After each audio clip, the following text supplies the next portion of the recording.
Name of the பிதாசுதன் பரிசுத்த ஆவியின் பேராலே ஆமென்.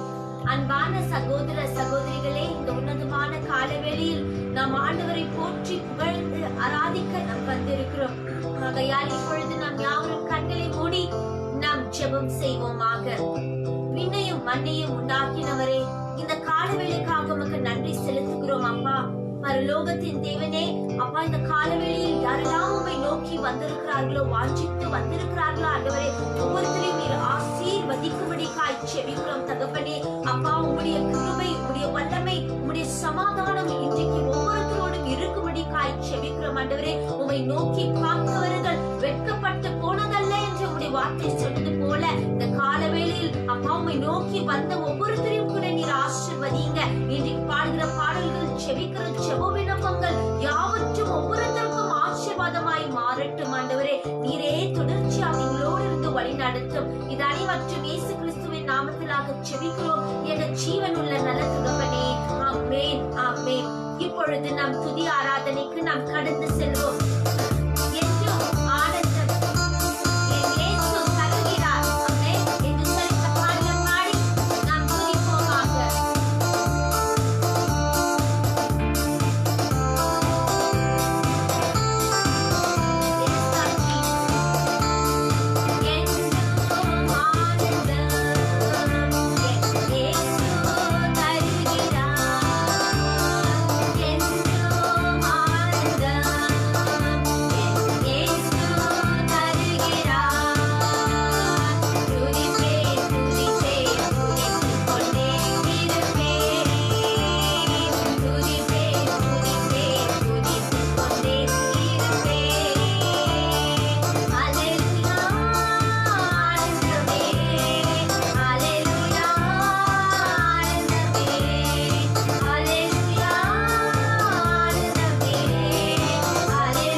இது மகிழ்ச்சியின் வாரமாய் நாம் கொண்டாடுவதனால ஒவ்வொரு நேரத்திலும் அவர் ஆனந்தத்தை கொடுத்து வழி நடத்துகிறவராயிருக்கிறார். ஆகையால் இப்பொழுது பெத்தலேயில் பிறந்தவரை போற்றி துதி மனமே என்று சொல்லி இந்த பாடலை பாடி நாம் போற்றுவோமாக.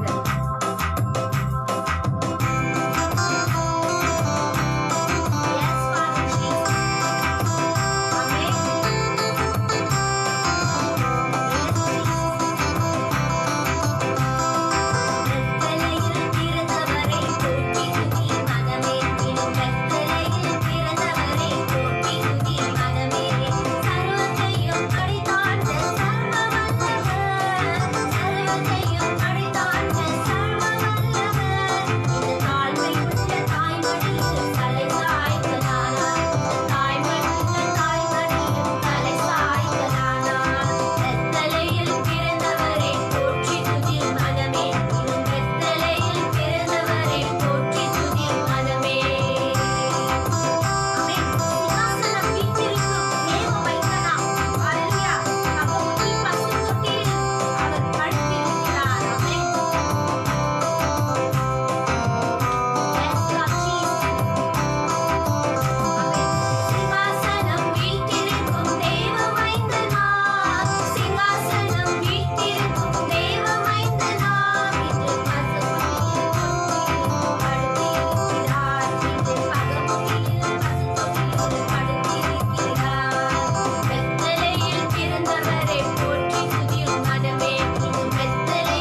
சிந்தித்துக் கொண்டே இருக்கணும். இந்த இறை வருகையின் காலத்தில் ஆண்டவருடைய வருகைக்காக நாம் காத்திருக்கிறோம். ஆகையால் நம் யாவரும் நம் உள்ளத்தை நாம் ஆதாயப்படுத்தி இப்பொழுது இந்த உன்னதமான நேரத்தில் நம் கண்களை மூடி நம் நாட்டுக்காக நம் திருச்சபைகளுக்காக இப்பொழுது நாம் பாரத்தோடு செபிப்போமாக. Thank you, Lord Jesus. Thank you for this wonderful time, Lord. Thank you for this morning time that you have given into our hands, Lord Jesus. Thank you that we are able to see today's daylight, Lord Jesus. Thank you that you have refreshed us this morning, Lord Father. As we have offered the first hour after we woke up, Lord Jesus, you bless each and every one of us, Lord Father. We place into your hands our Reverend Pope, Lord Jesus. Yes, bless Lord. our Pope, Lord Father. You bless pray it, for Lord all Jesus. our cardinals, Lord Jesus. Amen. Give them the knowledge of how to lead their people in the spiritual life, Lord Father. Yes, We Lord. pray for all our archbishops, our priests, and all our nuns, Lord Yes, Jesus. Lord Jesus. Guide them and you protect them, Lord Father. Protect them, Father. We pray for all the evangelists, missionary Amen. workers, prophets, Yes, Lord. Lord Jesus. Yes, Bless them, Jesus. Lord Father. We bless and all them, the Father. pastors, Lord Jesus. Amen. And all the denominations, Lord Yes, Father. You bless them all to grow in your faith alone. Yes, Lord Jesus. Help them to rely only in your word, Lord Father. Amen. Help them to believe only and trust in your word, Lord Yes, Jesus. God, We Jesus. pray for our country, Lord Father. Amen. We pray for our president, our prime minister who are ruling this country, Lord Amen. Jesus. Amen.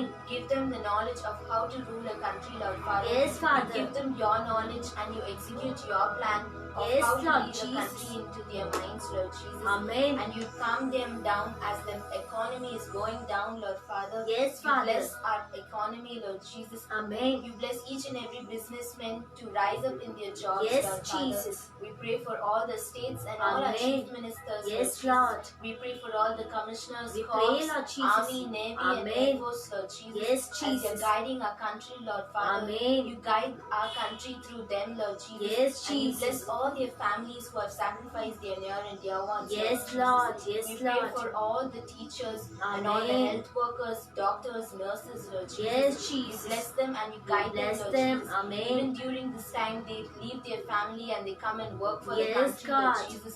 You bless them abundantly, bless them Lord Father. abundantly, And you Lord. pour out your showers of blessings on them Amen. and their families, Lord Amen. Jesus. We pray for all the southern states, Lord Jesus. Yes, Jesus. Especially we place into your hands West Bengal Amen. and Tamil Nadu, Lord Jesus. Yes, You bless Jesus. these regions, Lord Father. Amen. As you are near to the water surfaces, Lord. You Yes, calm Lord. down the seas, Lord Jesus. Amen. You say a word and it shall be done, Lord Father. Yes, Father. You calm down the seas, Lord Jesus. Amen. Let them not bring any kind of destruction towards Yes, the land, Father. Lord Jesus. Yes, They should Father. not cause any kind of cyclones anymore, Lord Jesus. Amen. You ask the seas to calm down, Calm down, Lord And Father. we pray for all the families who lost their dear ones Amen. in Amen. those cyclones, Lord Yes, Jesus. Jesus. We pray for all the families in the COVID, Lord Jesus. Amen. Yes, Bless them Father. and you give them a speedy recovery, Lord Amen. Father. We pray for this whole world to We recover pray, Lord fast, Jesus. Yes, And Lord. everyone should believe the word and must live for you alone, Lord Yes, Jesus. God, I ask this Jesus. prayer in the name of Jesus. Amen. ஆமென் ஆமென். ஆண்டவராகிய இயேசுவே, உம்மை போற்றுகிறோம், புகழ்கிறோம், ஆராதிக்கிறோம், உமக்கு நன்றி செலுத்துகிறோம். இந்த உன்னதமான நேரத்தில் இரண்டாவது ஜெபக்குறிப்பானது இறை வாக்குக்காக நாம் ஜெபிக்க வேண்டும். இறை வார்த்தை ஒவ்வொரு மனிதனுக்கும் அது ஜீவனை கொடுக்கக்கூடிய வார்த்தை. ஏனென்றால் ஆண்டவருடைய வார்த்தை அது உயிர் உள்ளது, அது ஆற்றல் வாய்ந்தது. ஆமென். அல்லேலூயா. ஆகையால் நாம் நோய் நொடியோடு பலவீனத்தோடு நாம் இருக்குவோம் என்றால், உடைந்து இருக்குவோம் என்றால், சந்தோஷம் இல்லாமல் இருக்குவோம் என்றால், பயத்தோடு கலக்கத்தோடு வாழ்வோம் என்றால், மிக விதமான அதிகமான நெருக்கடியில், கஷ்டத்தில், துன்பத்தில் வாழ்கிறோம் என்றால், இன்றைக்கு ஆண்டவருடைய இறைவாக்கு நம் ஒவ்வொருத்தரையும் அது பலப்படுத்தும், நம் ஒவ்வொருத்தரையும் அது தேற்றும், நம் ஒவ்வொருத்தரையும் அது நம்மளுக்கு ஒரு உணவாய் மாறி நம்மளை சுகத்தோடு, பலத்தோடு, சமாதானத்தோடு, ஆனந்தத்தோடு நம்மளை வைக்கக்கூடிய வல்லமை உள்ள வார்த்தை. ஆகையால் இப்பொழுது நாம் யாரும் கண்களை மூடி இறைவாக்குக்காக பாரத்தோடு நாம் செபிப்போமாக. Hallelujah. Thank you, Lord Jesus. நன்றி தகப்பனே. இயேசப்பா, இந்த உன்னதமான நேரத்துல தகப்பனே, எங்க ஒவ்வொருத்தருடைய பாதத்துல ஒப்பு கொடுக்கிறோம் இயேசப்பா. எங்க அனைவரையும் ஆசீர்வதியும் ஆண்டவரே. எப்பொழுதும் உம்முடைய கரம் எங்க மேல இருக்கட்டும் தகப்பனே. இயேசப்பா, இந்த நேரத்துல இயேசப்பா தொலைக்காட்சி பார்த்து கொண்டு இருக்கிறவங்கள ஒவ்வொருத்தரும் நீங்க ஆசீர்வதிப்பீராக தகப்பனே. தாகத்தோட ஏக்கத்தோட வந்து இருக்கிறாங்க தகப்பனே. உங்க சமூகத்தில் இயேசப்பா எங்களை ஒவ்வொருத்தரும் நீங்க தூய்மைப்படுத்தும் ஒவ்வொருத்தரும் நீங்க அழைக்கும் இயேசப்பா.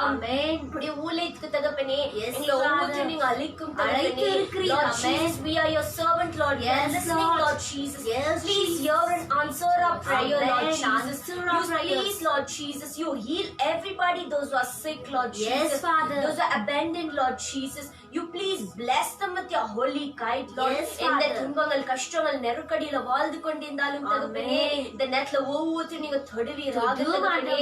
ஏசப்பா, எந்த எதிரி வந்து நொழியாதபடி தகப்பனே, ஏசப்பா எந்த நோய்கள் வந்து தொடாதபடி ஏசப்பா எங்களை ரத்த கொட்டைக்குள்ள வைத்து கொண்டு தகப்பனே எங்களை ஒவ்வொருத்தரும் நீங்க நிரப்புவீராக தகப்பனே. ஏசப்பா, உடைய அக்கினி வல்லமை அபிஷேக வல்லமை இந்த நேரத்துல இறங்குவீராக தகப்பனே. வானத்துல வெண்புறா போல வந்து தகப்பனே ஒரு நல்ல ஒரு அதிசயத்தை நாங்க காண செய்யணும் ஆண்டவரே. எங்க வாழ்க்கையில ஒரு அற்புதம் செய்யுங்க தகப்பனே. யாரெல்லாம் தகப்பனே மனதுல தகப்பனே துக்கத்துல வேதனையில உட்கார்ந்திருக்கிறாங்க தகப்பனே, இந்த நேரத்துல தகப்பனே தேசப்பா நீங்க ஒரு தகப்பனா இருந்து எங்களை நீங்க ஒவ்வொருத்தரும் நீங்க ஆசீர்வதிப்பீராக தகப்பனே. It's time to hear the word of God, Lord Jesus. It's time to take the manna, Lord Jesus. Please, Lord, you bless us with us, Lord Jesus. Please, Lord, by the word of God, touch each and everybody. As you told, the word of God is like a sword, Lord. Even we should be like a sword, sharp as the edge, Lord. Jesus. எந்த ஒரு நிலையிலும் தகப்பனே நாங்க தலை குனி நிக்காதபடி தகப்பனே நல்ல ஒரு பிள்ளைங்களாக உம்முடைய சாட்சியாக பிள்ளைங்களாக வாழுற மாதிரி எங்களை ஆசீர்வதிப்பீராக. நாங்க செயல் சொல் நடவடிக்கை எது பண்ணாலும் தகப்பனே இந்த நேரத்துல உம்முடைய விருப்பம் மாற்றம் இருக்கணும் தகப்பனே. Because we are taking the word of God, the living God, Lord Jesus, not the deadly God, Lord Jesus. When the word of God enter into us, Lord Jesus, எல்லா கெட்ட தீச்சைகள் தகப்பனே, எல்லா அந்தகார சக்திகள் தீய சக்திகள் பொல்லாத ஆவிகள் எது கட்டுப்பாட்டு கொண்டு நுழைந்து கொண்டிருக்குதே சப்பா மனிதனுக்குள்ள தகப்பனே இந்த நெட்ல விட்டு விலகி போகட்டும் தகப்பனே. Lord Jesus, you gave them the new life, Lord Jesus. Pour out your strength, Lord. Pour out your strength now, Lord Jesus. Let your healing power touch each and every body, Lord Jesus. Deliver from all the demons, Lord Jesus. Deliver from all the bondages and remove every evil thoughts and mind into the mind of people, Lord. Amen. As we send our messenger, Lord, as it's going to tell the word of God today, Lord Jesus, let it be very powerful, Lord Jesus, so that it should go and enter into the mankind and it should go and enter into the people those are listening, Lord Jesus. You please guide them, strengthen them and lead them in the way of righteousness, Lord. I close my prayer to Jesus Christ, the Lord. Amen. Amen. Amen. ஆண்டவராகிய இயேசுவே மே போற்றுகிறோம், புகழ்கிறோம், ஆராதிக்கிறோம், உமக்கு நன்றி செலுத்துகிறோம். இப்பொழுது நாம் யாவரும் உன்னதமான இறைவாக்கை நாம் கேட்போமாக.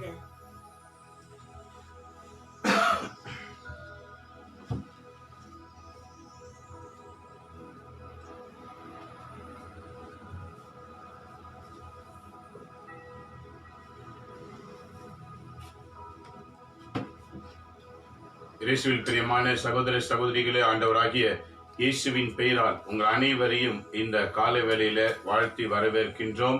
இன்று நாம் அனைவருமே இறைவனுடைய வாக்குகளை இன்றைய தின திருப்பலி வாசகம் என்ற தலைப்பில இந்த தியானம் ஒவ்வொரு நாளும் காலையில் 1 மணி நேரம் நடைபெறுகின்றன.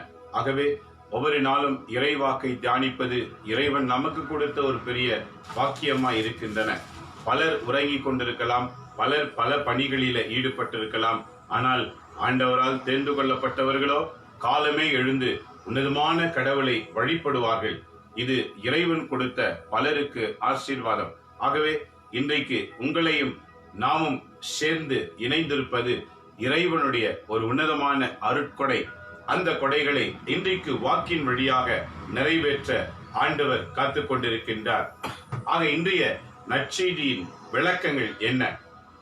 வீழத்தில் வாசிக்கும் போது இன்றைய நற்செய்தியானது லூக்கா நற்செய்தி 7ஆம் அதிகாரத்திலே 19 23 வரைக்கும் எடுக்கப்பட்டுள்ளன. ஆக இந்த நற்செய்தியிலே பார்க்கும்போது திருமுழுக்கு யோவான் சிறைப்பிடிக்கப்படுகின்றார். சிறைப்பிடிக்கப்பட்ட நேரத்திலே அவர் சிறையில் இருக்கும்போது தூது அனுப்புகின்றார் இயேசுவிடத்திலே. இயேசுவிடத்தில் என்ன தூது அனுப்புகிறார் பாருங்க. வர இருப்பவர் நீதாமோ அல்லது வேறொருவரை எதிர்பார்க்க வேண்டுமோ என்று கேட்க ஆண்டவரிடம் அனுப்பினார். நீதான் வரவிருக்கிறவரா அல்லது எதிர்பார்க்க வேண்டுமா என்று திருமுழுக்கு யோவான் தூது அனுப்புகின்றார். ஏன் இந்த தூது அவர் அனுப்பினார்? ஏனெனில் சிறையில் இருக்கும்போது திருமுழுக்கு யோவானுக்கு தெரியும், என் வாழ்நாட்கள் முடிய போகின்றன, சிறையோடு என் வாழ்க்கை முடிய போகிறது. ஆனால் இறை பாதையானது தொடர வேண்டுமே, எனக்கு அடுத்து இறை பாதை தொடர வேண்டுமே. அந்த பாதைகளை தூய்மையாக்குகிற பணி இறைவன் என்னிடத்தில் கொடுத்திருக்கின்றாரே, ஒருவேளை இந்த பணி தொடர்வதற்கு முன்னதாக என்னுடைய உயிர் விலகுமோ என்ற ஒரு ஏக்கம் திருமுழுக்கு யோவானுக்குள் இருந்தது. சிறைப்பிடிக்கப்பட்ட போது சிறையில் இருக்கிற யோவான் வெளியில் இருக்கிற மக்களை நினைவு கூறுகின்றார். நற்செய்தி அறிவிக்கும்படி அடியனை ஆண்டவர் தேர்ந்து கொண்டார். ஆண்டவர் வருகைக்கு முன் வழிகளை சரி செய்யும்படி தேர்ந்து கொண்டார். அந்த பணியானது சிறையில் இப்போது முடிய போகிறதே என்ற கவலை. இந்த வாக்கு இன்றைக்கு நமக்கு எப்படி அளிக்கின்றன? ஒவ்வொரு கிறிஸ்தவர்களும் ஒவ்வொரு நாளும் வாழ்க்கைகளில கடவுள் வாக்கை நிறைவேற்றுகிறதிலே கவனமாய் இருக்க வேண்டும் என்று உரைக்கிறது. கிறிஸ்தவர்களாய் பிறந்த நாம் கூட திருமுழுக்கு யோவானை போல் இருக்கின்றோம். ஆண்டவரின் வருகைக்காக மக்களை ஆயத்தப்படுத்துகிற நாள். ஆகவேதான் கிறிஸ்து பிறப்பு விழாவுக்கு முன்பு 4 வாரங்கள் மக்களை தயார்படுத்துகிற விதத்திலே திருச்சபையானது 4 வாரங்களிலே கேரல்ஸ் வழியாக, திருப்பலி வழியாக, பிறகு ஒவ்வொரு வாரமும் ஒவ்வொரு தலைப்பிலே மக்களை தயாரிக்கின்றன. ஏன் தயாரிப்பு? கிறிஸ்து ஆண்டவர் உன் வீட்டிலும் உன் உள்ளத்திலும் பிறக்க வேண்டும். அவர் சாதாரணமாய் எல்லார் வீட்டிலும் பிறக்க மாட்டார். எவரெல்லாம் கடவுளின் வாக்கை ஏந்தினவர்களாய் இருக்கிறார்களோ அவர்கள் வீட்டிலே தான் அவர் பிறப்பார். ஆண்டவர் இயேசு தூய கன்னிமரியால் வீட்டிலே பிறக்க காரணம் என்ன? யோசேப்பு வாழ்விலும் தூய கன்னிமரியால் வாழ்விலும் பழைய ஏற்பாட்டு நூல்கள் அதிகமாய் இடம் பெற்றிருந்தன. இறைவாக்கை நிறைவேற்றுவதற்கு தன் வாழ்க்கையை பணயமாய் வைத்து வாழ்ந்தவர்கள், உலக ஆசைகளை தகர்த்து இறைவாக்கை உள்ளத்திலே நிறுத்தி வாழ்ந்தவர்கள். ஆகவேதான் ஆண்டவர் இயேசு அந்த வீட்டில பிறக்க தோன்றினார். இன்றைக்கு நம்ம வீட்டில பிறப்பாரா? நாம் என்ன ஆயத்த நிலையில் இருக்கின்றோம்? இதான் இன்றைக்கு திருமுழுக்கு யோவான் சொல்லுகின்றார். என் உயிர் உடலை விட்டு விலகுவதற்கு முன்னதாக நான் காத்திருக்க வேண்டுமா அல்லது நீதானோ என்று அறிந்து கொள்ள வேண்டும். சாவதற்கு முன்னதாக இயேசுவை அறிந்து கொண்டு சாக வேண்டும். இந்த பணி இயேசு தொடர வந்துவிட்டார் என்று நாம் தெரிந்து கொண்டு சாக வேண்டும். யோவானுக்குள் இருந்த ஒரு ஏக்கம் எப்படி பாருங்க. ஏனெனில் அவர் அனைத்தையும் அறிந்தவராயிருந்தார். சிறையோடு என் வாழ்க்கை முடிய போகிறது, ஆனால் இறைப்பணி தொடர வேண்டுமே. ஆகவே ஒருவர் கூக்குரல் கேட்கிறதே, அவர் யார் என்று கேட்டுவா என்று சொல்லி அனுப்பினார். அவர் கிடைத்த செய்தி என்ன? விவிலியம் சொல்லுகிறது நற்செய்தியில, அவர்கள் அவரிடம் வந்து, வர இருப்பவர் நீதாமோ அல்லது வேறொருவரை எதிர்பார்க்க வேண்டுமா என கேட்க, திருமுழுக்கு யோவான் எங்களை உம்மிடம் அனுப்பினார் என்று சொன்னார்கள். அந்நேரத்தில் பிணிகளையும் நோய்களையும் பொல்லாத ஆவிகளையும் கொண்டிருந்த பலரை இயேசு குணமாக்கினார். பார்வையற்ற பலருக்கு பார்வை அருளினார். அதற்கு அவர் மறுமொழியாக, நீங்கள் கண்டதையும் கேட்டதையும் யோவானிடம் போய் அறிவியுங்கள். பார்வையற்றோர் பார்வை பெறுகின்றனர், கால் ஊனமுற்றோர் நடக்கின்றனர், தொழுநோயாளர் நலமடைகின்றனர், காது கேளாதோர் நலமடைகின்றனர், காது கேளாதோர் கேட்கின்றனர், இறந்தோர் உயிருடன் எழுப்பப்படுகின்றனர், ஏழைகளுக்கு நற்செய்தி அறிவிக்கப்படுகிறது.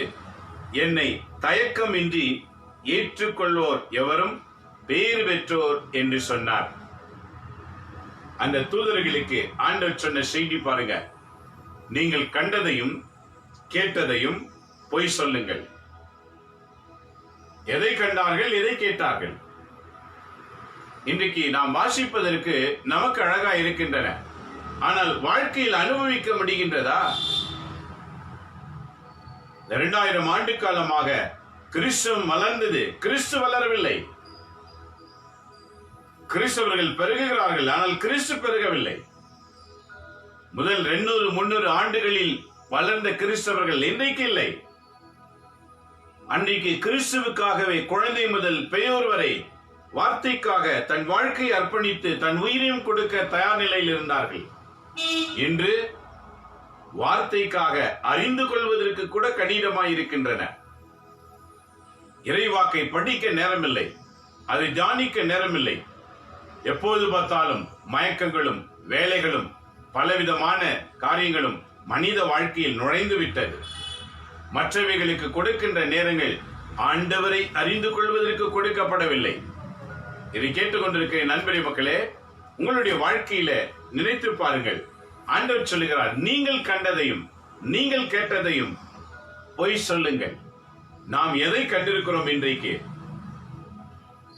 வெறும் அற்புதத்தை மாத்திரமே எதிர்பார்க்கிற நாம் அற்புதம் செய்தவரை என்றைக்காவது பிரபல்யம் படுத்திருக்கிறோமா? கிறிஸ்தவர்களாய் இருந்து கிறிஸ்துவை பிரபல்யம் படுத்தாம வேறு எதையோ நாம் பப்ளிக் செய்கின்றோம். எல்லா மனிதர்களுக்கும் தாளந்துகள் கொடுக்கப்பட்டது. ஆனா கிறிஸ்தவர்கள் பெற்றுக்கொண்ட தாளந்தை யாருக்கு பயன்படுத்துகிறார்கள்? கிறிஸ்துவுக்கா அல்லது உலக செயல்களுக்கா? கிறிஸ்துவுக்கா அல்லது உலகத்தில் இருக்கிற அநேக காரியங்களுக்கா? கிறிஸ்துவின் வார்த்தைக்கா அல்லது உலக வார்த்தைகளுக்கு தன்னுடைய தாளந்துகளை, திறமைகளை பயன்படுத்தி கொண்டிருக்கிறார்களா? இதை கேட்டுக்கொண்டிருக்கிற நண்பரே, மக்களே, இன்று நற்செய்தி விளக்கத்தை கவனித்து பாருங்கள். கண்டதையும் கேட்டதையும் பொய் சொல் என்று சொன்னார். அதை நம்பினோர் பேறு பெற்றோர். இன்றைக்கு நீங்கள் எதை காண்கின்றீர்கள்? அலங்காரத்தை காண்கிறோம், ஆடம்பரத்தை காண்கின்றோம், செழுமையை காண்கின்றோம், சிறப்பா இருக்கிறது என்று பேசிக் கொள்ளுகின்றோம். எதை கண்டு? மாட்டு தொழுவத்தை கண்டு எவ்வளவு அழகா ஜோடிச்சிருக்காங்க, எவ்வளவு நல்லா சுவையா பண்ணிருக்கீங்க, பலகாரங்கள் எவ்வளவு சுவையா இருக்கிறது. அந்த மாட்டு கொட்டாயிலாவது இயேசுடைய பிறப்பின் செய்தியானது அறிவிக்கப்படுகிறதா? வெறும் பார்த்து அழகா இருக்கிறது என்றுதான் தெரிந்து கொள்ளுகின்றோம். இன்றைக்கு நற்செய்தியானது மூடப்பட்டு இருக்கிறது. கண்கள் குருடாயிருக்கின்றன, காதுகள் செவிடாயிருக்கிறது, சிந்தனை மயக்கத்தில் மூழ்கி இருக்கின்றது. இறைவாக்குக்காக வாழ வேண்டிய கிறிஸ்தவர்கள் எத்தனை என்று தேர்ந்தெடுத்தால் ஒரு வீட்டில் ஒருவராவது தேர்ந்தெடுக்கப்படுவார்களா என்பது கடினமாய் இருக்கின்றன. இதுதான் இன்றைய கிறிஸ்தவ உலகம். வர இருக்கிறவருக்காக ஆயத்த நிலையில் காத்திருந்த திருமுழுக்கு யோவானை போல நம்முடைய உள்ளத்திலே கிறிஸ்து வருகைக்காக எப்படி ஏக்கம் கொண்டிருக்கின்றோம்? ஐயோ, என் வாழ்க்கை முடிய போகிறதே, இந்த பணி தொடர்வதற்கு வந்துவிட்டாரா, வரவில்லையா என்ற ஏக்கம் அவருக்குள் இருந்தது. என்னை அதற்கு முன் உள்ளே கொண்டு வந்து விட்டார்களே என்ற ஏக்கம் அவருக்குள் இருந்தது.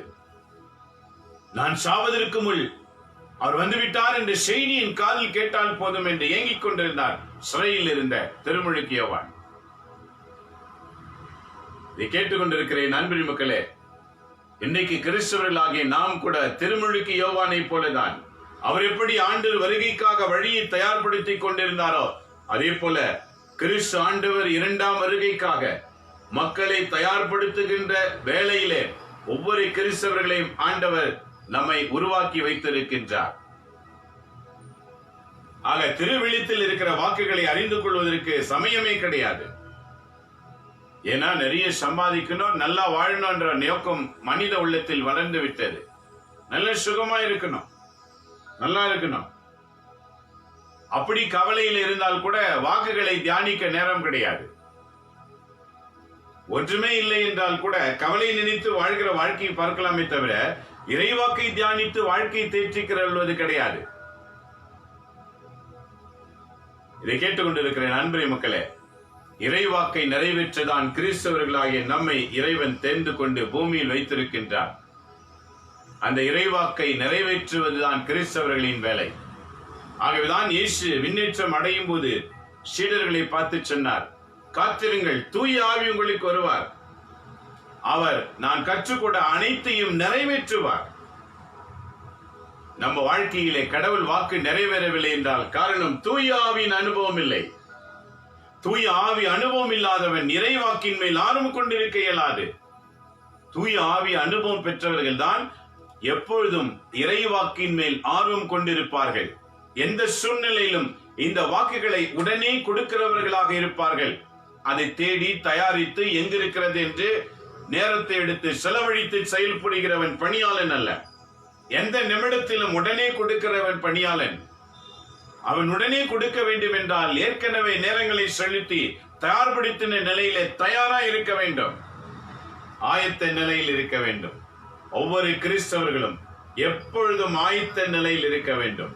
ஏனெனில் ஆண்டவர் இயேசு நோயாளியாக வரலாம், ஏனெனில் ஆண்டவர் இயேசு சிறையிலே கைதியாக உனக்கு தென்படலாம், ஏனெனில் ஆண்டவர் இயேசு ஒரு ஏழை பிள்ளைகளை போல உனக்கு தென்படலாம், ஏனெனில் ஆண்டவர் இயேசு உதவியற்ற நிலையில் அனாதையாக உன் கண்ணுக்கு தென்படலாம், ஏனெனில் ஆண்டவர் இயேசு கவலை கொண்ட ஒரு மனிதனை போல உன் கண்ணுக்கு தெரியப்படலாம், ஏனெனில் ஆண்டவர் இயேசு மிகுந்த துன்பப்பட்டு சாகும் தருவாயிலே பயணிக்கின்றவரை போல உனக்கு தென்படலாம்.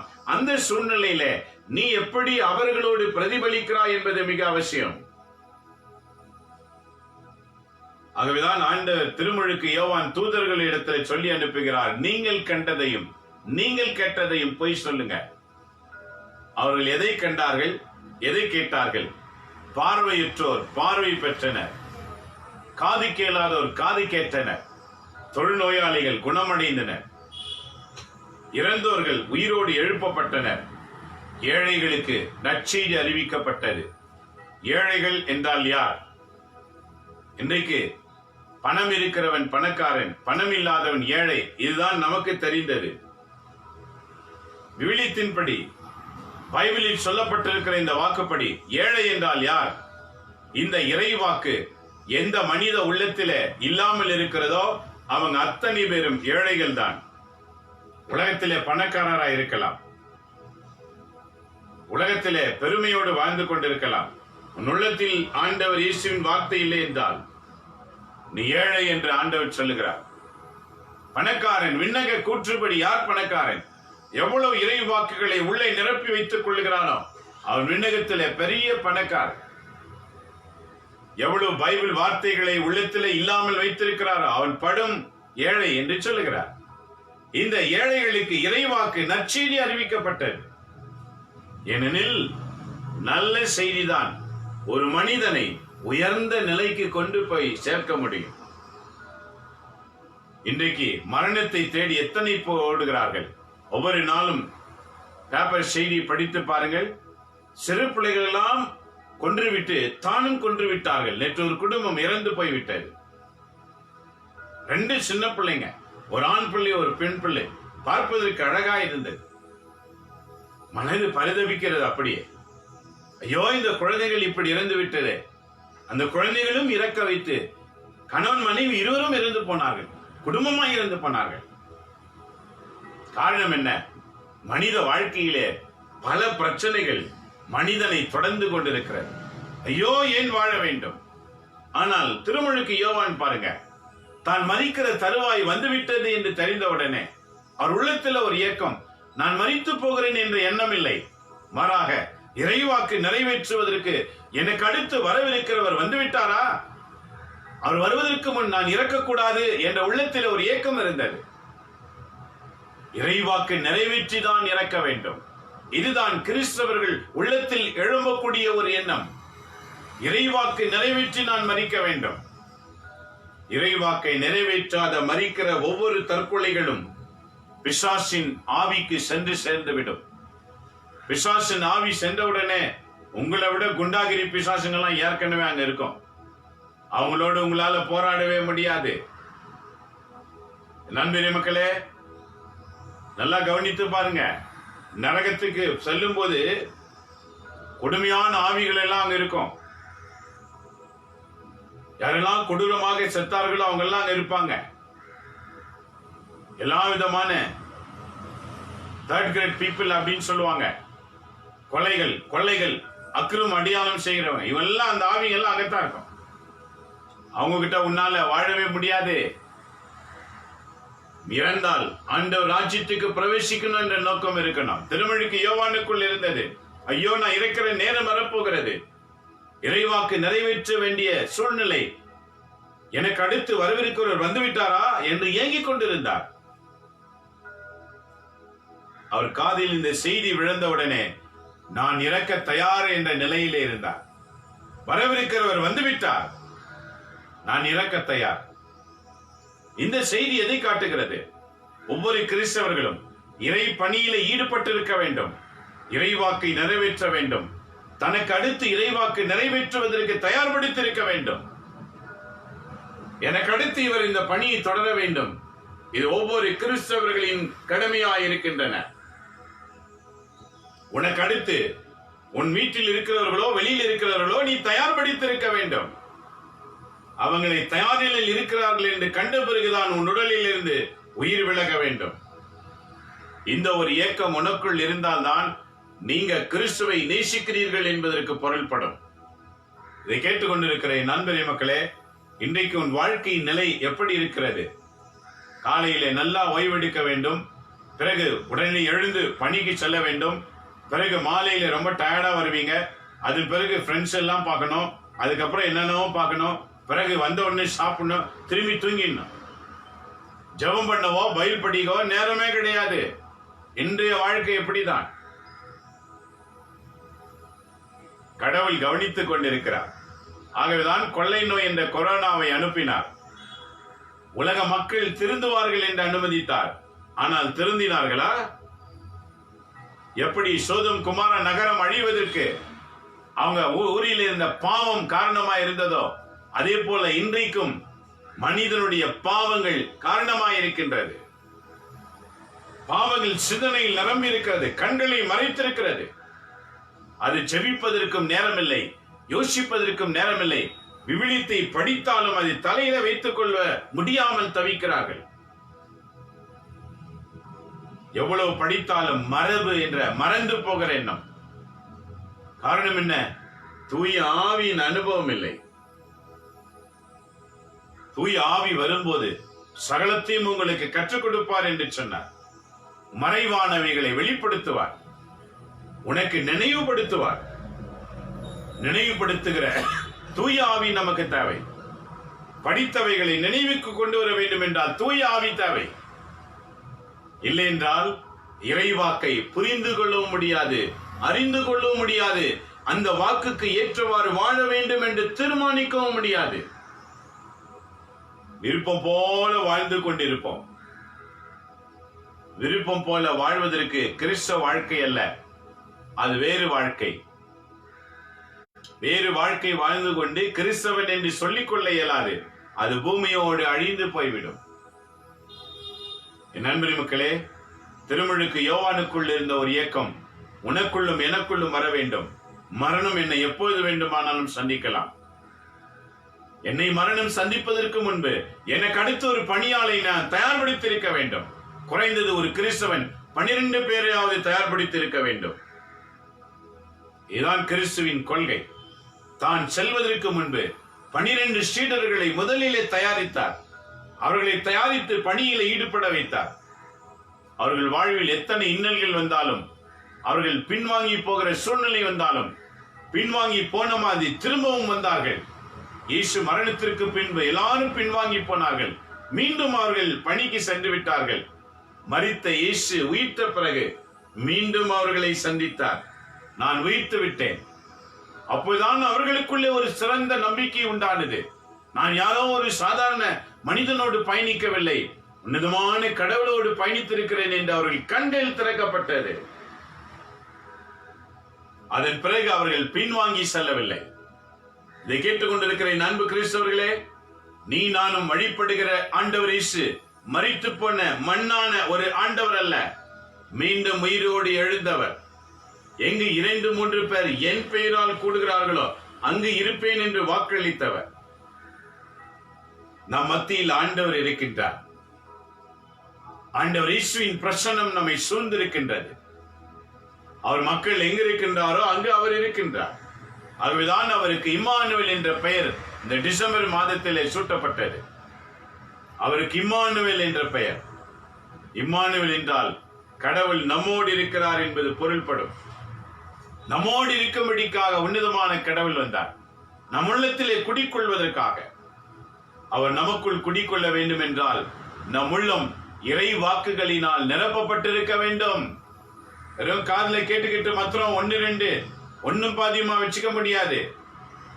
நீங்க எந்த பொருள் வாங்கினாலும் சரியா நல்லா இருக்கான்னு பார்த்து தானே வாங்குறீங்க. அப்படி ஒரு வேலை கவனிக்காம வாங்கி வந்து விட்டால் கவலைப்படுகிறீர்கள் அல்லவா?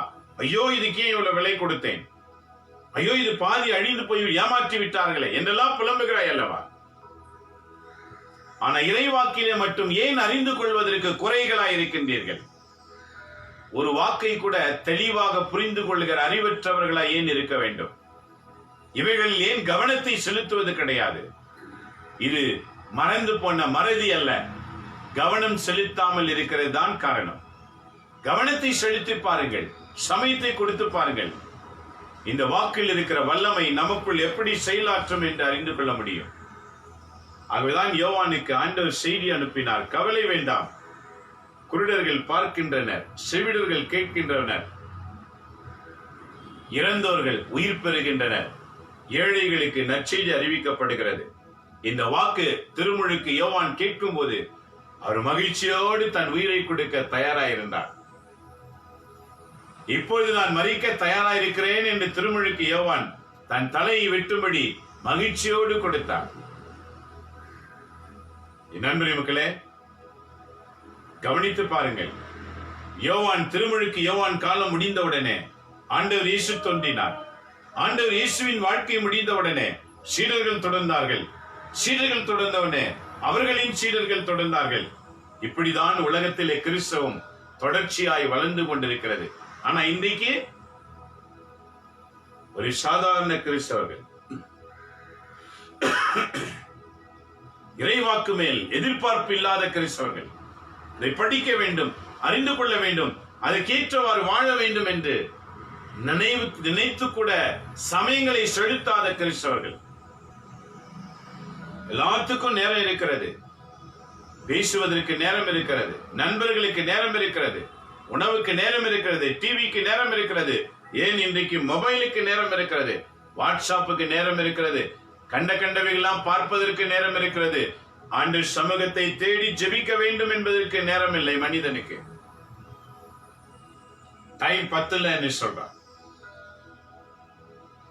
24 மணி நேரத்தை கொடுத்த ஆண்டவருக்கு மனிதனுக்கு போதுமா போதாதா என்று தெரியாதா? உலகங்களை படைத்த இறைவனுக்கு இந்த நேரம் போதாது என்று தெரியாதா? ஆனால் நாம் தான் கணக்கு போட்டு செலவழிக்காமல் விருப்பம் போல வாழ்ந்து கொண்டிருக்கிறோம். ஒரு சம்பாத்தியம் எவ்வளவு வருகிறது என்று கணக்கு போட்டால் நீ மகிழ்ச்சியா இருப்பாய். நீ கணக்கு போடாமல் செலவழித்தால் ஒவ்வொரு மாதமும் வீட்டில சண்டைதான் வந்து கொண்டிருக்கும். பத்தவில்லை என்று சொல்லிதான் இன்னைக்கு பிரிந்து போன குடும்பங்கள் எத்தனையோ பேர் இருக்கிறார்கள். ஏனெனில் அறிவற்றவர்கள் எதை எப்படி செய்ய வேண்டும் என்று கணக்கு போட்டு செய்யாமல் செய்கிற வாழ்க்கை. நேரத்தை எப்படி செலவழிக்கணும்னு உனக்கு தெரிந்திருக்கணும். பணத்தை எப்படி செலவழிக்க வேண்டும் என்று நீ தெரிந்திருக்க வேணும். மற்றவர்களோடு எவ்வளவு நேரங்களை செலவழிக்க வேண்டும் என்று நீ தெரிந்திருக்கணும். இது கிறிஸ்து நமக்கு கொடுக்கின்ற அறிவின் ஆற்றல். நேற்று முன்தினம் கேட்டோம் அல்லவா, இந்த வாக்கை கற்றுக் கொடுப்பேன், அவர்களுக்கு அறிவு பெருகும். மனித அறிவினால் இறைவாக்கை நிறைவேற்ற இயலாது. அது பேசுவதற்கு சரியாக இருக்கும். ஆனால் இறைவாக்கு நிறைவேற்ற வேண்டும் என்றால் தூய ஆவியானவர் இருந்தால் தான் முடியும். இது பேச்சு திறனில் செய்யக்கூடிய செயல் அல்ல, தூய ஆவியின் அனுபவத்தில் செய்யக்கூடியவை. ஆகவேதான் இன்றைக்கு முதல் வாசகத்தை வாசிக்கும் போது மிக அருமையாக ஆண்டவர் எஸ்ஐயா 45 அதிகாரத்தில் இவ்வாறு உரைக்கின்றார். என்ன சொல்லுகிறார் பாருங்க. 6வது வாக்கியம். Isaiah chapter 45 verse 6. கதிரவன் உதிக்கும் திசை தொடங்கி மறையும் திசை வரை என்னை அன்றி வேறு எவரும் இல்லை என்று மக்கள் அறியும்படி இதை செய்கிறேன். நானே ஆண்டவர், வேறு எவரும் இல்லை. கதிரவன் தோன்றுகிற திசை தொடங்கி மறைகிற திசை வரைக்கும் மக்கள் அறிந்து கொள்ள வேண்டும், இவர் ஒருவர்தான் ஆண்டவர், வேறு எவரும் இல்லை. இவர் ஒருவர்தான் இலவசமாய் பேய்களை விரட்ட முடியும். அதற்கு தாய்த்தங்கள் கிடையாது. மந்திர சக்திகளுக்கு தான் தாய்த்தங்கள். தாய்த்து இருக்கிற வரைக்கும் பசாசு பயப்படும். தாய்த்து எடுத்த உடனே மீண்டும் உள்ள வந்து அட்டுழியம் பண்ணும். ஆனால் இயேசுவின் பெயரில் விரட்டும் போது இயேசு உள்ளே இருக்கிற வரைக்கும் எந்த காலத்துக்கும் உள்ளவே வராது. இயேசு பெயரை கேட்ட உடனே உன் பக்கமே திரும்பாது. ஆகவேதான் ஆண்டவர் சொல்கிறார் பாருங்க, நானே ஆண்டவர், வேறு எவரும் இல்லை. வேறு எவராலும் எதையும் செய்ய இயலாது. முயற்சி பண்ணி பாருங்க. இயேசுவின் பெயரால் குணமாக்குற நோய்கள் மீண்டும் அந்த உடலுக்கு வராது. அப்படி வரும் என்றால் அவன் மீண்டும் பாவத்தை செய்திருக்கிறான் என்பது பொருள்படும். இதை கேட்டுக்கொண்டிருக்கிற நண்பரி மக்களே, இந்த கரோனா என்ற நோயில இறந்தவர்கள் எத்தனையோ பேர், ஆனால் சிக்கி மீண்டவர்கள் எத்தனையோ பேர். திருந்தினார்களா? பயம் வந்ததா? எதுவும் இல்லை. ஆனால் இதோடு முடிந்து போய்விடும் நினைக்கிறோமா? இல்ல, திரும்பவும் வரும், திரும்பவும் வரும். மனிதன் மாறும் வரை இயற்கைகளை கொண்டு ஆண்டவர் திரும்பவும் பேசுவார். இயற்கைகள் நடந்து கொண்டே இருக்கும். என் அன்பு மக்களே, உலகத்தில் இறைவாக்குகள் நிறைவேறிக் கொண்டிருக்கின்றன. இதை கண்டவன் மகிழ்ச்சி அடைவான், இதை காணாதவன் அதிர்ச்சி அடைவான். ஐயோ என்ன நடக்கிறது? அதிர்ச்சி அடைவான். இதை அறிந்தவன் மகிழ்ச்சி அடைவான். ஐயோ ஆண்டவர் வாக்கு நிறைவேறுகிறது, ஏனெனில் எழுதினார் நிறைவேறுகிறது. படித்தால் உனக்கு மகிழ்ச்சி, படிக்கவில்லை என்றால் உனக்கு அதிர்ச்சி. என் அன்பரை மக்களே, ஆண்டவர் இன்றைய முதல் வாசகத்தில் சொல்லுகிறார் பாருங்க, நானே ஆண்டவர், வேறு எவரும் இல்லை. கதிரவன் தோன்றுகிற திசை தொடங்கி மறைகிற திசை வரைக்கும் என்னை தவிர வேறு எவரும் இல்லை என்று சொன்னார். அது எந்த அளவுக்கு உண்மை? கண்டதையும் கேட்டதையும் செயல் புரிகிறவர்களுக்கு தான் அது அருமை தெரியும். ருசி பார்த்தவர்களுக்கு தான் அருமை தெரியும். தாவீது அரசனாய் இருந்த போது அவர் சொன்ன செய்தி பாருங்க, ஆண்டவரை ருசி பாருங்கள், அது தேனிலும் தெளித்தேனிலும் மதுரமானது. தேனிலும் தெளித்தேனிலும் மதுரமானது. ஆண்டவரின் ஒவ்வொரு எழுத்திற்கும் வல்லமை உண்டு. அதை ருசி பார்த்தவன் இன்பம் கொள்வான். அதை ருசி பார்க்காதவன் அவன் சிந்தனையில கூட படித்தா கூட நிக்காது. நேற்று என்ன படிச்சீங்க ஞாபகம் பண்ணி பாருங்க, மறந்து போயிருப்பீங்க. முந்தா நேற்று என்ன படித்தீங்க, கடைசி என்னைக்கு படிச்சீங்க ஞாபகம் பண்ணி பாருங்க, மறந்து போயிருப்பீங்க. ஏனெனில் ருசி பார்க்காத வாழ்க்கை. O taste and see that the Lord is good. கடவுள் இன்னார் என்று அறிய வேண்டும் என்றால் you must taste the word of God. Each and every letter there is a taste. That's why Jesus said, the human not only in the bread but he can live through the each and every word comes out from the God. கடவுள் வாயினின்று புறப்படுகிற ஒவ்வொரு வார்த்தையினாலும் அவன் வாழ்வான். வாழ்க்கை என்பது இறைவாக்கில் அடங்கி இருக்கிறது. வாழ்க்கை என்பது பணத்தினாலோ சுகத்தினாலோ செல்வத்தினாலோ அல்ல, பெயர் புகழினால் அல்ல. வாழ்க்கை இறைவாக்கில் அடங்கி இருக்கிறது. அது உலகத்திலும் வாழ வைக்கும். அதை அப்படியே உன்னை விண்ணகத்திற்கும் அழைத்து செல்லும். இதை கேட்டுக்கொண்டிருக்கிற நண்பரே மக்களே, ஆண்டவர் தொடர்ந்து சொல்லுகிறார் பாருங்க, எவ்வளவு ஒரு அருமையான செய்தி. கதிரவன் தோன்றுகிற திசை தொடங்கி அது மறைகிற திசை வரைக்கும் என்னை தவிர வேறு எவருமே இல்லை என்று ஆண்டவர் நமக்கு வலியுறுத்தும் செய்தி சொல்லுகின்றார். ஆக இதை கேட்கிற நாம எப்படி வாழ்கிறோம் என்று அறிந்து கொள்ள வேண்டும். இன்னைக்கு நீங்க தீர்மானம் பண்ணணும். வரவிருக்கும் ஆண்டவருக்காக வாழ விரும்புகிறீர்களா, அல்லது இதான் வாழ்க்கை நினைச்சுக்கிட்டு வாழ்ந்து கொண்டிருக்கிறீர்களா? ஆகவே என்ன உரைக்கிறார் பாருங்க. நான் ஒளியை உண்டாக்குகிறேன், இருளை படைக்கின்றேன், நல்வாழ்வை அமைப்பவனும் நான், தீமையை படைத்தவனும் நானே, இவை அனைத்தையும் செய்யும் ஆண்டவர் நானே. ஏன் தெரியுமா? நல்லதையும் நான் தான் படைத்தேன், தீமையும் நான் தான் படைத்தேன். பிறகு கேட்கலாம், தீமையை படைச்சு ஏன் ஆண்டவர் நம்மை தீவிராக்கணும்? தீமையும் ஒன்று இருந்தால் தானே நம்முடைய குவாலிட்டி என்னன்னு தெரியும். நல்லது அறிய வேண்டும் என்றால் கெட்டதுல ஒன்று இருக்கணும் தானே. கெட்டது இல்லை என்றால் நல்லது நல்லதாக எப்படி தெரியும்? ஆகவே ஆண்டவர் சொல்லுகிறார் பாருங்க, மனிதனை உண்டாக்கி தோட்டத்தில் எல்லா கனிகளையும் சாப்பிடுங்க, இது மாத்திரம் சாப்பிடாதீங்க என்று சொல்லிதானே அவர்களை வைத்தார். சாப்பிடாதீங்க, இது வேண்டாம் சொல்லிதானே வைத்தார். மனிதன் கீழ்ப்படிந்தானா? எதை வேண்டாம் என்று சொன்னாரோ அங்கதான் போய் சேருகிறான். இன்னைக்கு நம்ம வீட்டுல கூட பாருங்க, எதை செய்யாதுன்னு நம்ம சொல்றோமோ அதுதான் பிள்ளைங்க செய்வாங்க. ஏன் செஞ்சா என்ன? இன்னைக்கு கேள்வி அப்படிதான். இப்படிதான் மனிதன் வளர்ந்து கொண்டிருக்கிறது. ஆக ஆண்டவர் சொல்லுகிறார், நன்மையும் படைத்தது நானே, தீமையும் படைத்தது நானே, ஒளியை படைத்தது நானே, இருளையும் படைத்தது நானே. ஏன் தெரியுமா?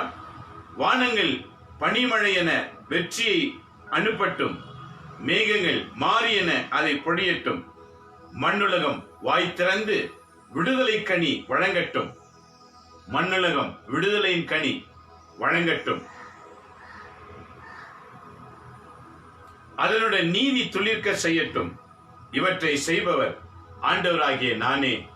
என் நண்பரே மக்களே, நம்ம வாழ்க்கையில நல்ல கனி உதிக்கணும்னா ஆண்டவரை எதிர்கொண்டால் தான் நடக்கும். தீமை நம்மிலிருந்து விலக வேண்டும் என்றால் ஆண்டவரை எதிர்கொண்டால் தான் நடக்கும். தீச்செயல்களும் தீ எண்ணங்களும் நம்மை விட்டு விலக வேண்டும் என்றால் ஆண்டவரை எதிர்கொண்டால் தான் நடக்கும். அவரிடத்திலே தான் எல்லாம் உண்டு.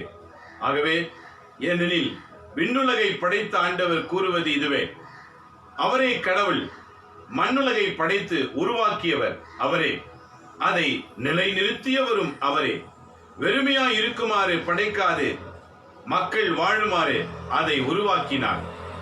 நானே ஆண்டவர், என்னையன்றி வேறு ஒருவரும் இல்லை என்று மக்கள் அறிந்து கொள்ளும்படி மக்களை பூமியிலே ஆண்டவர் உருவாக்கி வைத்திருக்கிறார்.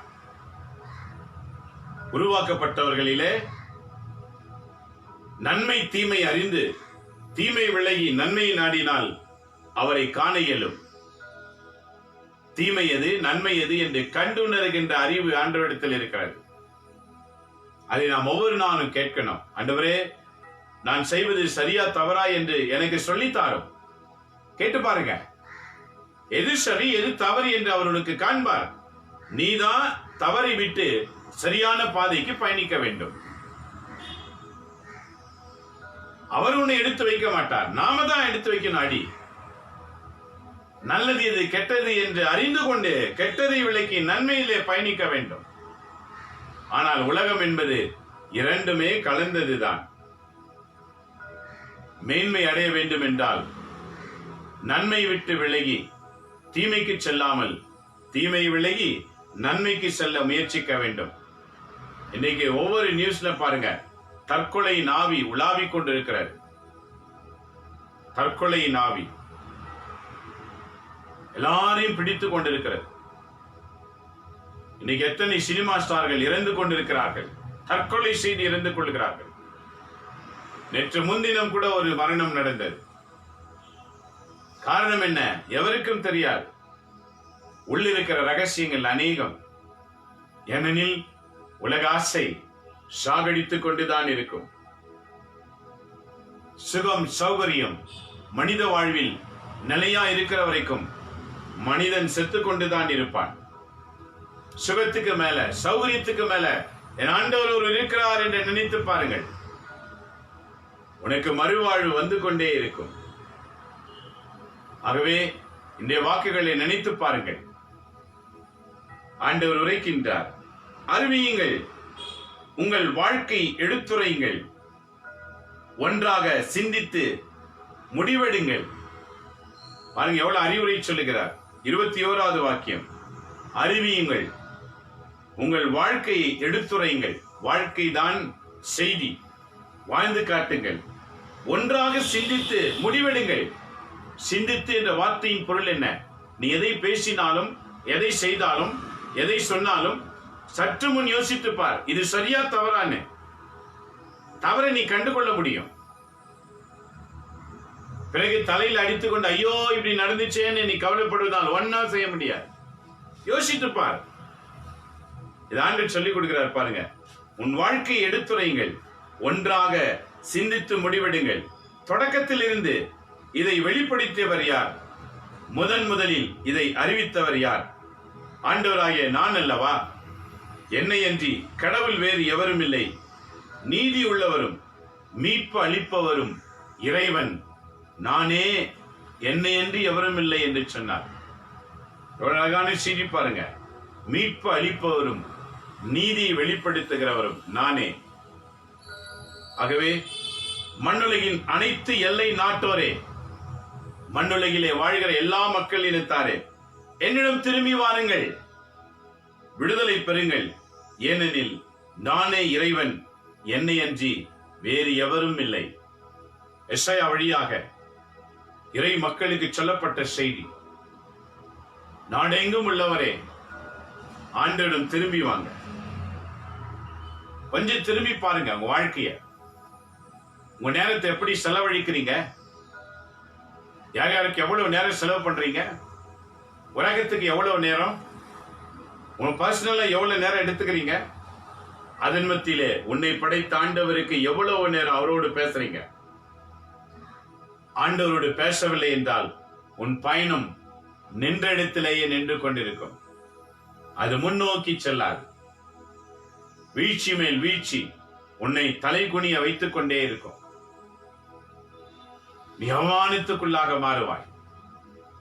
இவைகளை விட்டு விலக வேண்டும் என்றால் அன்று சொல்ல, என்ன திரும்பி வா, உனக்கு தேவையானதை அனைத்தையும் நான் தருவேன். ஆண்டவரில் மட்டும் எனக்கு நீதியும் ஆற்றலும் உண்டு என்று ஒவ்வொருவனும் சொல்லி அவரிடம் வர வேண்டும். எப்படி வரணுமா பாருங்க. 24வது வாக்கியம், எசாயா 45:24. ஆண்டவரில் மட்டும் எனக்கு நீதி உண்டு, ஆற்றல் உண்டு என்று ஒவ்வொருவனும் சொல்லி அவரிடம் வருவான். அவருக்கு எதிராக சீறி எழுந்தவர் அனைவரும் வெட்கப்பட்டு செல்லுவார்கள். உனக்கு விரோதமாய் சீறி எழும்பினவர்கள் வெட்கப்பட்டு செல்லுவார்கள். உன்னை குறைவாய் பேச, குறைவாய் நினைக்கிறவர்கள் வெளியிலே வெட்கப்பட்டு போவார்கள். ஆண்டவர் அவர்களை அடக்குவார். என் அன்பு மக்களே, நாம் என்றைக்கு ஆண்டவருக்கு அடிமையாய் வாழ நினைக்கிறோமோ, என்றைக்கு இறைவாக்கு நிறைவேற்ற வேண்டும் என்று தீர்மானிக்கிறோமோ, அந்த நிமிடத்தில் இருந்து இறைவன் உன்னை காக்க விரும்புகின்றார். உன்னை எதிர்க்கவும், உன்னை தலைகுனிய வைக்கவும் எவராலும் இயலாதது. அவர் உன்னுடன் இருக்கும் வரைக்கும் உன்னை எவராலும் எதையும் செய்ய இயலாது. உன் பக்கம் 1000 பேரும், உன் வலப்புறம் 16 பேர் வந்து உன்னை எதிர்த்தாலும் பயப்படாதே என்று சொன்ன ஆண்டவர். அஞ்சாதே, நான் உன்னோடு இருக்கும் வரை எத்தனை பேர் வந்தாலும் உன்னை தாக்க இயலாது. என் நண்பரி மக்களே, இத்தனை ஆசீர்வாதமான வாக்குகளை கொடுத்த இறைவனுக்கு நாம் நேரத்தை கொடுக்காம இருக்கிறோமே. மனசுல நினைக்கிறோம்னு சொல்றீங்க, நல்லதுதான். ஆண்டவர் தவிர மனசுல யாருமே இல்லை, நல்லதுதான். ஆனா அந்த ஆண்டவர் சொன்ன வாக்கு உள்ளத்துல இல்லை என்றால் அவர் எப்படி உனக்குள்ள இருக்க இயலும்? ஆகவே இந்த முதல் வாசகத்தின் இறுதி 25வது வாக்கியம், இஸ்ராயலின் வழி மரபினரே, அனைவரும் ஆண்டவரால் ஏற்புடையவராக பெற்று வாழ வாருங்கள் என்று சொன்னார். ஆண்டவருக்கு ஏற்புடையவர்களாக வாழ வாருங்கள். ஏற்புடையவர் என்றால் பொருள் என்ன? அவர் விரும்புகிறபடி, அவர் வார்த்தையின்படி வாழ முயற்சிக்கின்றவர்கள். அது உலக வாழ்க்கையிலே கடினம். ஏனெனில் பல ஆசைகள் நம் உள்ளத்தில் இருக்கிறது. கிறிஸ்து பிறப்பு விழாவுக்காக இப்பொழுதே அநேகம் பேர் எல்லாம் பர்ச்சேஸ் பண்ண ஆரம்பிச்சிட்டாங்க. விதவிதமான ட்ரெஸ்ஸுங்கெல்லாம் போய் எடுத்திருப்பீங்க. நேத்து போன வாரம் இப்பெல்லாம். இன்னும் சிலர் ஐயோ நேரம் நெருங்கி விட்டதே இன்னும் போலியேன்னு கவலையில் இருப்பீங்க. இறைவாக்கு நிறைவேற்றவில்லையே என்று கவலை இருக்கிறதா? இறைவாக்கு அறிந்து கொள்ளவே இல்லை என்று கவலை இருக்கிறதா? இயேசு எதற்காக பிறந்தார் என்ற அந்த பிறப்பின் செய்தியை கூட அறியாமல் வாழ்கிறவர்கள் இன்றைக்கு எத்தனையோ கிறிஸ்தவர்கள் இருக்கிறார்கள். அவர் பிறந்த நோக்கம் என்ன என்று தெரியாதவர்கள். ஒரு சாதாரண மாட்டுத் தொழுவத்தில கொசுக்கடியில புத்தாடை இல்லாமல் மாற்று உடை இல்லாமல் கூட பிறந்தவர் இயேசு. இன்னைக்கு அந்த அவல நிலை நமக்கு இல்லையே. இன்னைக்கு ஒரு டெலிவரி என்று சொல்லி எவ்வளவு பணங்கள் செலவழிக்கிறார்கள், லட்சக்கணக்கில் செலவழிக்கிறார்கள் பணம். ஒரு குழந்தை பிறக்க வேண்டும், delivery time, spending lakhs of rupees. But when Jesus was born, அவர் ஒரு மாட்டுத் தொழுவத்திலே கொசுக்கடி மத்தியில தோன்றினாரே உன்னதமான கடவுள். ஏன் அன்னைக்கு அவருக்கு அந்த ஃபெசிலிட்டி இல்லை நிறைய பேர் சொல்லிக் கொள்ளலாம். இன்னைக்கு கூட தான் நிறைய பேருக்கு இல்லை. கார்பரேஷன் ஆஸ்பத்திரி போறாங்களா யாராவது? ஏழைகள் தான் அங்க போவாங்க. என் அன்பு மக்களே, சிந்தனை செய்து பாருங்கள். நம் வாழ்க்கையை நாம் அறிந்து கொள்ள வேண்டும். அறிவின்றி செயலாற்றினால் இறை அரசை இழந்து விடுவோம். அறிவோடு செயல் புரிந்தால் இறை அரசுக்குள் நுழையலாம். அதுதான் பாடல் ஒன்று. இறை அரசு மண்ணில் வர வேண்டுமா, நமது கரம் இணைய வேண்டும் நண்பனே. இயேசுவை நாம் ஏற்றுக்கொண்டோம் என்றால் அயலானை அன்பு செய்வோம் நண்பனே. நண்பனே, இறை அரசு மண்ணில் வர வேண்டுமா. அது அழகான பாடல் இல்ல? நாம வெறும் பாடுறவங்க அவ்வளவுதான், செயல் புரிகிறவர்கள் கிடையாது. கேட்டு அருமையா இருந்தது நினைக்கிறவங்க அவ்வளவுதான், அதுக்கு ஏற்றவாறு வாழணும்னு நினைக்கிறவங்க கிடையாது. காட்சி பொருளாக மாறிவிட்டது இன்றைக்கு. மாற்றுவோம். ஆண்டவர் சொன்னார், வாருங்கள் என்னிடத்தில், நீங்க என்னிடத்தில் வாருங்கள், நான் உங்களுக்கு அனைத்தையும் கொடுப்பேன். ஆகவே இந்த கிறிஸ்து பிறப்பு விழா என்பது நம்மை தயாரித்து நம் உள்ளத்தில் பிறக்க ஆண்டவர் காத்திருக்கிறார். உள்ளத்தில் பிறக்க வேண்டும் என்றால் இறைவாக்கு உன் உள்ளத்தில் இருக்கணும். ஒவ்வொரு நாளும் படிக்கிற இந்த பைபிள் வசனம் உன் உள்ளத்தில் இருக்கணும். எவ்வளவு அதிகமாய் இருக்கிறதோ அவ்வளவுக்கு நீ விண்ணகத்திலே பணக்காரன். எவ்வளவுக்கு நீ ஒன்றுமில்லாமல் இருக்கிறாயோ அவ்வளவுக்கு நீ நரகத்திலே ஒரு சாதாரண மனிதன். இந்த இறைவாக்கு எந்த மனித உள்ளத்தில் இருக்கிறதோ அவன்தான் விண்ணகத்திற்கு செல்ல இயலும். என்னை அன்றி ஒருவரும் விண்ணகத்துக்கு வர இயலாது என்று யோவான் நற்செய்தி 14ஆம் அதிகாரத்தில் 6வது வாக்கியத்தில் சொல்லிவிட்டார். நானே வழி, நானே உண்மை, நானே வாழ்வு. இயேசுவின் பின்னே செல்கிறவர்கள் உண்மையாயிருப்பார்கள். உண்மையாயிருக்கிறவர்களுக்கு விண்ணகத்திலே வாழ்வு உண்டு.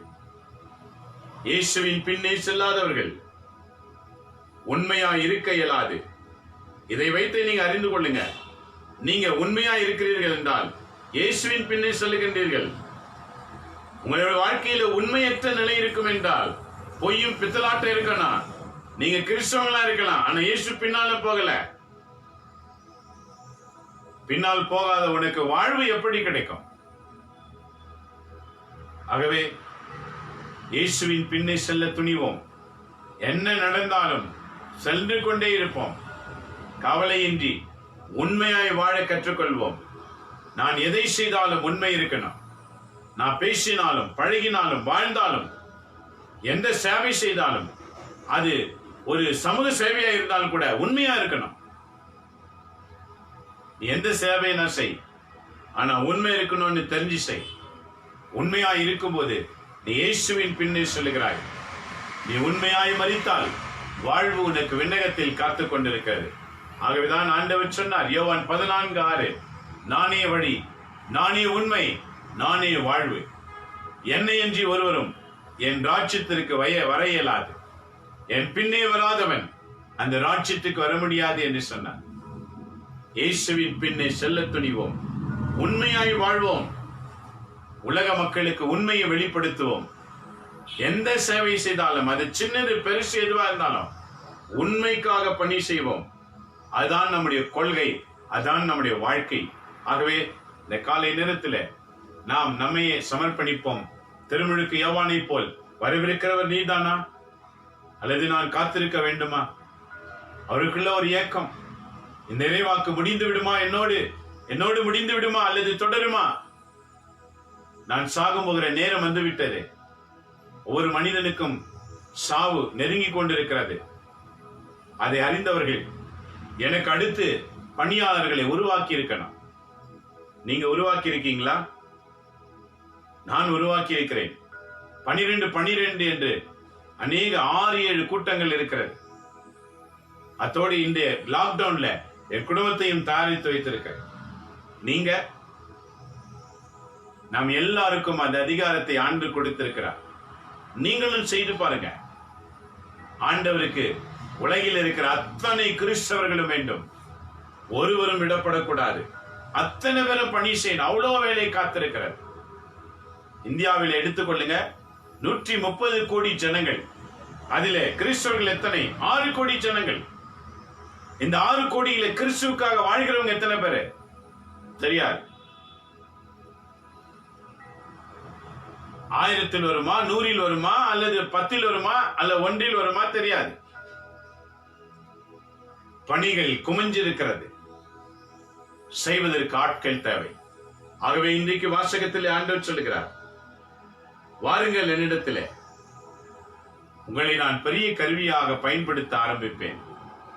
உங்களுக்கு தெரிந்தவர்கள் எனக்கு தெரியாது, எனக்கு தெரிந்தவர்கள் உங்களுக்கு தெரியாது. ஆகவே ஒவ்வொருவரும் அவசியம். உங்களுக்கு தெரிந்தவர்களை நீங்கள் சந்திக்க ஆண்டவர் உங்களை அழைக்கின்றார். ஒப்பு கொடுப்போமா? குடும்பமாக அர்ப்பணிப்போம்.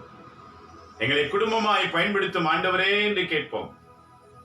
நிச்சயம் நம்மை பயன்படுத்துவார். செபிப்போமாக. எங்களை நேசிக்கிற எங்க அன்புள்ள தகப்பனே, இந்த காலை வேளைக்காக உமக்கு நன்றி செலுத்துகிறோம். இறைவன் நீர் எங்கள் அனைவரையும் ஆசீர்வதிப்பீராக. எங்கள் அனைவரையும் ஆசீர்வதியும். திருமுழுக்கு யோவானுக்குள் இருந்த அதே இயக்கம் கிறிஸ்தவர்களாக எங்க ஒவ்வொரு உள்ளத்திலும் இருப்பதாக. இறைவாக்கை நிறைவேற்றி மறிக்கிற ஒரு எண்ணத்தை உருவாக்கும் ஆண்டவரே. மரணம் எங்களை சந்திக்கும் என்றால் எங்கள் மனது இறைவாக்கை நிறைவேற்றி விட்டது என்று சொல்லுகிற அந்த எண்ணத்தை எங்களுக்குள்ளே நீர் புகட்டும்படிக்காக நாங்கள் செபிக்கின்றோம். என்னோடு செபிக்கிற ஒவ்வொருவரையும் நீர் ஆசீர்வதிப்பீராக. வீட்டிலே அமர்ந்து கொண்டு, ரோடிலே பயணம் செய்து கொண்டு, வாகத்தில் அமர்ந்து கொண்டு, தொலைவான தேசத்திலே யார் யார் எந்தெந்த இடத்துல அமர்ந்து கொண்டு செபித்துக் கொண்டிருக்கிறார்களோ இந்த நிமிஷத்துல உம்முடைய அன்பின் கரம் இறங்கி வருவதாக. ஒரு பிள்ளைகளை தொடுமாண்டவரே, நோயிலிருந்து குணமாக்கும், பார்வையற்றோருக்கு பார்வை தாரும், காது கேளாதோர் செவிட்டு தண்டங்களை விரட்டும். ஒரு பிள்ளைகள் விழித்துக் கொள்வார்களாக. எழுமட்டும் ஆண்டவரே, இருளை உதறி தள்ளி வெளிச்சத்திற்கு வருவார்களாக. தகப்பனே, தீமை படைத்தவரும் நீரே, நன்மை படைத்தவரும் நீரே. இதோ இந்த நாளிலே எது நன்மை எது தீமை என்று அறிகிற அறிவினால் எங்களை நிரப்பீராக. நாங்கள் தீமையை அறிந்து விட்டு விலகி நன்மை அறிந்து நன்மையிலே பயணிக்க எங்க ஒவ்வொருவருக்கும் அருள் தாரும். பேசுவதும் பழகுவதும் செய்வதும் எல்லாமே நன்மையா இருக்கட்டும் ஆண்டவரே. அதை அறிந்து கொள்ளுகிற அறிவை தாரும். இந்த உலகிலே நாங்கள் உமக்கு சான்று பகிர்ந்து வாழ்ந்து மரிக்கிற கிறிஸ்தவர்களாக எங்களை உருவாக்கும் ஆண்டவரே. ஏதோ பிறந்தோம், ஏதோ வளர்ந்தோம், ஏதோ செய்து போனோம் என்ற வீணான வாழ்க்கை எங்களுக்குள் இல்லாமல் பிறந்ததின் நோக்கம், வளர்கிறதின் நோக்கம், மரிக்கிற நோக்கம் அனைத்தும் உம்முடைய வாக்கினால் நிரம்பி இருப்பதாக. குடும்பம் குடும்பமாக எழுப்பீராக. கணவன் மனைவி பிள்ளைகள் என்று எழுப்புவதின் வல்லமை ஒவ்வொரு வீட்டிலும் எழப்பட்டும். ஒவ்வொரு வீடும் ஜெபதுனியினால் நிரம்பி இருக்கட்டும். எல்லா கிறிஸ்தவ வீடுகளிலே உம்முடைய ஜெபதுனியின் சத்தம் ஒலிக்கட்டும் ஆண்டவரே. அது ஏரியாவிலும் பல வீடுகளிலும் பல உள்ளங்களிலும் எழுப்புதலை கொண்டு வரட்டும். இறைவனை செய்யும்படிக்காக நாங்கள் செபிக்கின்றோம். இன்றைய வாசகத்தின்படியே எங்கள் அனைவரையும் உம்முடைய வாக்குகளினால் நிரப்பீராக. நாங்கள் காத்திருக்கிற மக்களாய் எங்களை ஆசீர்வதியும். உம்மை எதிர்நோக்கி காத்திருக்கிற பிள்ளைகளாக எங்கள் அனைவருடைய எண்ணங்களையும் நீர் மாற்றி அமைக்குமாறு உம்மை நோக்கி வேண்டுகிறோம். ஆசீர்வதியும் ஆண்டவரே. நாங்கள் தெரிந்தும் தெரியாமல் செய்கிற தவறுகளை என் ஆண்டவர் மன்னித்து எங்களை உடைய ராஜ்யத்தின் புத்திரர்களாய் நீர் பயன்படுத்தும்படிக்காக நாங்கள் ஜெபிக்கிறோம். எங்கள் கண்களில் காண்கின்ற அனைவருக்கும் உடைய வாக்கை அறிவிக்கின்ற அந்த ஆச்சரியம் எங்களுக்கு தருவீராக. எங்களை உமக்கு முன்பாக சமர்ப்பணிக்கின்றோம். எங்களை ஏற்று ஆசீர்வதியும். இவை அனைத்தும் எங்கள் ஆண்டவர் இயேசுவின் பெயரால் வேண்டி மது ஆசிரை நாங்கள் அனைவருமே பெற்றுக்கொள்கிறோம். எங்கள் நல்ல பிதாவே, ஆமேன், ஆமேன். இயேசுவில் அன்பான இறை மக்களே, மறந்துடாதீங்க, திருமுழுக்கு யோவானை போல வாழ தீர்மானிப்போம். அவர் எப்படி ஆண்டவர் வருகைக்காக வழியை ஆயத்தப்படுத்தின நிலையில் வந்தாரோ அதே போல அந்த பணியானது இன்றைக்கு கிறிஸ்துவர்களாகிய நமக்கு கொடுக்கப்பட்டிருக்கிறது. ஆண்டவர் இரண்டாம் வருகையிலே வரப்போகிறார். அந்த ஆயத்த நிலை செய்ய உன்னையும் என்னையும் ஆண்டவர் தெரிந்து கொண்டார். மறந்துடாதீங்க. யோவானை போல ஏக்கம் கொண்டவர்களாய் வாக்கை நிறைவேற்றுவோம், வாழ்ந்து காட்டுவோம். ஆக திரும்பவும் சொல்கிறேன், இன்றைய வாசகங்களை எழுதி வைத்துக் கொள்ளுங்க. நீங்க மறுபடியும் வீட்டில குடும்பமா ஒவ்வொருவரும் ஒவ்வொரு வாசகத்தை படிங்க, ஜெபம் பண்ணுங்க. ஆண்டவர் உங்களை உயர்த்துவார். இன்றைய வாசகங்கள் எசையா புத்தகம் 45 6 முதல் 25 வரை. Isaiah chapter 45 verses 6 to 25. திருப்பாடல் பதிலுரை பாடல் ரெஸ்பான்ஸ் ரீடிங். திருப்பாடல் 85 8 முதல் 13. Psalms chapter 85 verse 8 to 13. இன்றைய நற்செய்தி டுடேஸ் காஸ்பல் ரீடிங். லூக்கா நற்செய்தி 7ஆம் அதிகாரம் 19 23 வரைக்கும். Saint look chapter 7 verses 19 to 23. மறந்துடாதீங்க, திரும்பவும் படிங்க. ஆண்டவர் உங்களை ஒரு நல்ல கருவிகளாக பயன்படுத்துவார். இதே நிகழ்ச்சி யூடியூப்ல உண்டு. அதை நீங்கள் திறந்து யூடியூப் சர்ச்ல டாக்டர் DR பிலிப் மரியான் அப்படின்னு போடுங்க. MARIYAN அப்படின்னு போட்டீங்கன்னா வீடியோஸ் வரும். அங்க ரெட் கலர்ல சப்ஸ்கிரைப்னு இருக்கும், அதை கிளிக் பண்ணுங்க. பக்கத்துல பிராக்கெட் போட்ட பெல் கிளிக் பண்ணுங்க. நீங்க அப்படி சப்ஸ்கிரைப் செய்தால் இந்த நிகழ்ச்சி உனக்கு உடனே வந்து உன் மொபைலுக்கு சேரும். நீ இருக்கிற இடத்திலேயே பார்க்கலாம். இந்த சுவிசேஷம் அநேகருக்கு அறிவிக்கப்படணும். அப்படி ஷேர் பண்ணுங்க, ஸ்டேட்டஸ்ல போடுங்க. உங்க நம்பர்ல இருக்கிறவங்க எல்லாரும் அதை பார்க்குவாங்க. இறைவன் தொடுவார். இது நம்முடைய பணிகள், இறைவன் நமக்கு கொடுத்த பணிகள். நாம் இணைந்தால் இறையரசை இந்த பூமியிலே கட்டலாம். ஆகவே நம்ம மத்தியிலே டினாமினேஷன் இல்லாம செயல்பட ஆரம்பிப்போம். எந்த டினாமினேஷனும் பல்லவத்துக்கு அழைத்து செல்லாது. விவிலியத்தை வாசித்து படிக்கிறவங்களை தான் பல்லவ செல்ல முடியும். ஆகவே read Bible and live according to the word. நீங்க எங்க இருக்கிறீங்களோ அங்க சாட்சியா இருங்க. அங்க தாவாதீங்க. இங்கத்தான் இருக்குது அங்கத்தான் இருக்குது எல்லாம் இல்ல. இயேசு சாமி சொல்லி இருக்கார், எங்கு 2-3 பேர் என் பெயரால் கூடுவார்களோ அங்கு நான் இருப்பேன். நீங்க எந்த சபையில இருங்க, சாட்சியா இருங்க. அங்க தாவாதீங்க. ஒவ்வொருவரும் ஒவ்வொரு கொள்கையில நடத்துறாங்க. எல்லாருமே இறை கொள்கையில நடத்தவில்லை. ஆக இருக்கிற இடத்துல நீங்க இறை வாக்குக்கு ஏற்றவாறு வாழ தீர்மானிங்க. இறைவன் உங்களை பயன்படுத்துவார். ஆகவே இறைவன் உங்கள் அனைவரோடு இருப்பாராக. மீண்டும் நாளை காலை 7:30 சந்திப்போம். இறைவன் உங்களை ஆசீர்வதிப்பாராக. எல்லாமல்ல இறைவன் தந்தை, மகன், தூய ஆவியின் பெயராலே ஆமென்.